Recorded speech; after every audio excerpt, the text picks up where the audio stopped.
Car start ചെയ്യുന്നതിന് മുമ്പേ ഈ 5 സ്റ്റെപ്പ് റൂള് ഫോളോ ചെയ്യാറുണ്ടോ? UAE പോലുള്ള പല രാജ്യങ്ങളിലും ഈ റൂൾസ് ഫോളോ ചെയ്യാറുണ്ട്. നമുക്കും ഇത് സ്റ്റാർട്ട് ചെയ്ത് തുടങ്ങാം. ഞാൻ പറയാൻ പോകുന്നത് D+M എന്നുള്ള റൂളിനെ പറ്റിയാണ്. D four door close.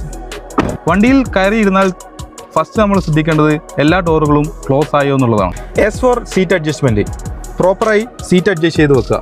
ഫ്രണ്ടിലും സൈഡിലുമായിട്ട് അഡ്ജസ്റ്റ് ചെയ്യാനുള്ള ഓപ്ഷൻ കൊടുത്തിട്ടുണ്ട്. രണ്ടാമത്തെ S വരുന്നത് സ്റ്റിയറിംഗ് അഡ്ജസ്റ്റ്മെൻ്റ് ആണ്.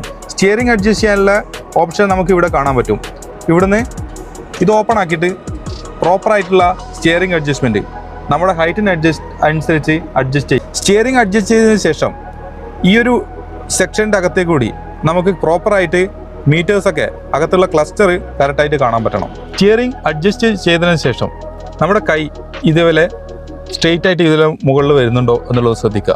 അതിനുശേഷം കൈ ഇവിടെ വെച്ച് കഴിഞ്ഞാൽ സ്റ്റിയറിങ്ങിൻ്റെ മുകളിൽ വെച്ച് കഴിഞ്ഞാൽ നമുക്ക് ഇവിടെ ഒരു V ഷേപ്പായിട്ട് നമ്മുടെ കൈക്ക് വരുന്നുണ്ടോ എന്നുള്ളതും കൂടി ശ്രദ്ധിക്കുക. അടുത്ത S എന്താണെന്ന് വെച്ച് കഴിഞ്ഞാൽ മൂന്നാമത്തെ S seat belt. Seat belt കറക്റ്റായിട്ട് ഫിക്സ് ചെയ്ത് വെക്കുക. D+M അതിലെ ലാസ്റ്റത്തെ പോയിന്റ് 5ാമത്തെ പോയിന്റ് M ആണ്. M എന്താണെന്ന് വെച്ചാൽ മിറേഴ്സാണ്. നമുക്ക് 3 മിറേഴ്സാണുള്ളത് വണ്ടിയിൽ. ക്യാബിൻ്റെ അകത്തുള്ള ഒരു മിറർ, ലെഫ്റ്റും റൈറ്റും ഉള്ള റിയർ വ്യൂ മിറർ. അത് പ്രോപ്പറായിട്ട് അഡ്ജസ്റ്റ് ചെയ്ത് വെക്കുക. നമ്മൾ ഫോളോ ചെയ്യുന്ന ഡ്രൈവേഴ്സ് കോൺഫിഡൻ്റ് ആയിരിക്കും, സേഫർ ആയിരിക്കും. അതുപോലെ തന്നെ നമ്മുടെ വണ്ടിയുടെ ഫുൾ കൺട്രോൾ നമ്മളെ കയ്യിൽ എപ്പോഴും ഉണ്ടായിരിക്കും. Thank you for watching my video road zone Motors.